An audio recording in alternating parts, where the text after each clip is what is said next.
भिलाई के जयंती स्टेडियम में चल रहे 5 दिवसीय दिव्य हनुमान कथा के चौथे दिवस में बागेश्वर धाम के पीठाधीश्वर पंडित धीरेन्द्र कृष्ण शास्त्री की कथा में उप मुख्यमंत्री विजय शर्मा विशेष रूप से शामिल हुए हैं। उप मुख्यमंत्री ने व्यासपीठ की आरती में भाग लिया है और पंडित धीरेन्द्र शास्त्री से आशीर्वाद प्राप्त किए।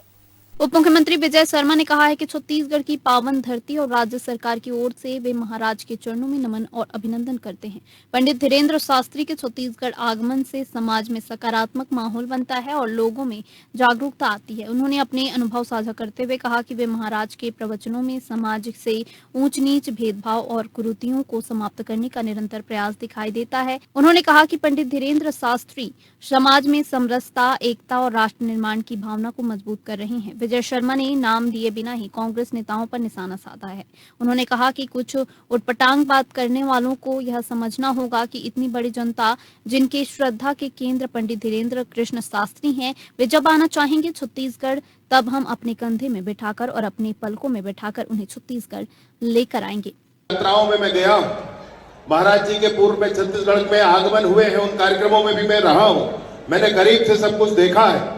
मैंने देखा है कि महाराज जी समाज में अगर कोई ऊंच नीच का भाव है तो उसको दूर करने के लिए कितनी ताकत, कितनी शिद्दत के साथ कोशिश करते हैं।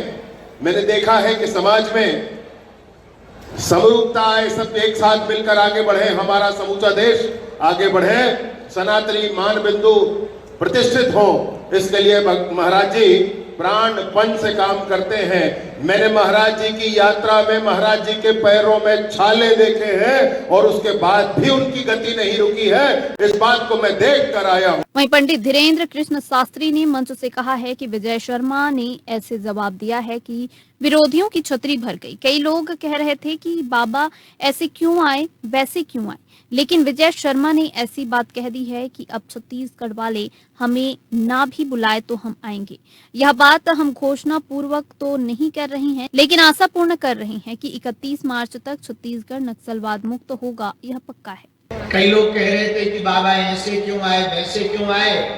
उन्होंने तो इतनी बड़ी बात कह दी कि अब छत्तीसगढ़ वाले हमें ना भी बुलाएं तो हम आएंगे।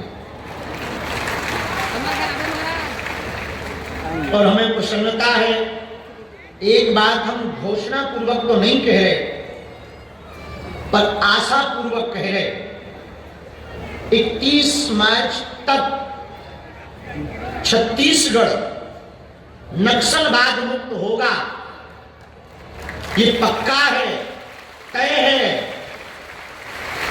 पर जो बचेंगे वो बचे नहीं रहेंगे और उसके बाद हम arms force, army, cobra commandos, जो भी